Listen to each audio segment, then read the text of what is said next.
তৃণমূলের প্যাড এবং রাজ্য সভাপতির স্বাক্ষর জাল করে দুটি ব্লকের সভাপতি পরিবর্তনের ভুয়ো নিয়োগপত্র ঘিরে চাঞ্চল্য উত্তর দিনাজপুরে। ইতিমধ্যে সেই ভুয়ো নিয়োগপত্র ঝড়ের গতিতে ভাইরাল সোশ্যাল মিডিয়ায়। জানা গিয়েছে, উত্তর দিনাজপুর জেলার রায়গঞ্জ ব্লক 2 এবং হেমতাবাদ ব্লক তৃণমূল কংগ্রেস সভাপতি পরিবর্তন করা হয়েছে বলে সেই প্যাডে উল্লেখ রয়েছে।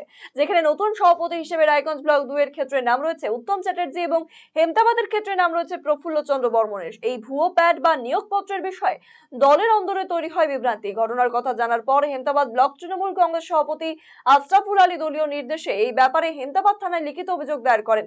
অন্যদিকে জেলা তৃণমূলের পক্ষ থেকে এ বিষয়ে ইসলামপুর থানায় একটি লিখিত অভিযোগ দায়ের করা হয়েছে। এই ঘটনা তদন্তে নেমে হেমতাবাদ থানার পুলিশ দলীয় ভুয়ো নিয়োগপত্র প্রকাশের অভিযোগে সাইফুর রহমান নামের এক ব্যক্তিকে গ্রেফতার করেছে। হেমতাবাদ ব্লক তৃণমূল কংগ্রেসের সভাপতি আশরাফুল আলী বলেন, এই ঘটনার পর তিনি দলীয় নির্দেশ মেনে হেমতাবাদ থানায় অভিযোগ দায়ের করেছিলেন। পুলিশ সাইফুরকে গ্রেফতার করেছে। এর পেছনে আর কারা জড়িত রয়েছে তাদের খুঁজে বের করে শাস্তির দাবি জানিয়েছেন তিনি আরো বলেন, সাইফুর এক সময় তৃণমূল কংগ্রেসের সঙ্গে যুক্ত ছিল, বর্তমানে সে বিজেপি করে।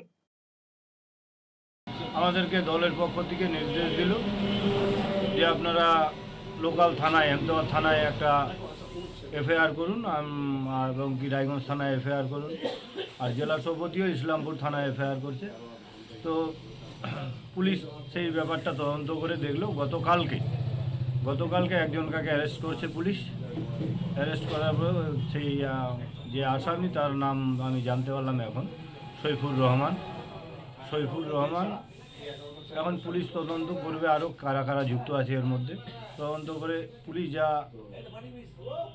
রিপোর্ট দিবে সেই অনুযায়ী যারা অ্যাকচুয়ালি দোষী তাদের যাতে কঠোরতম শাস্তি।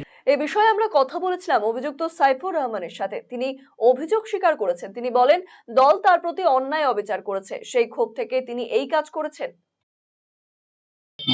প্যাডটা আপনি বানিয়েছেন? কবে বানিয়েছিলেন? 15 তারিখে। এই উদ্দেশ্য কি ছিল এটা বানানোর? দল আমার প্রতি অন্যায় বিচার করেছে একটা পিএইচি নিয়ে। দলের বিরুদ্ধে ক্ষোভ ছিল? ক্ষোভ আছে আমার।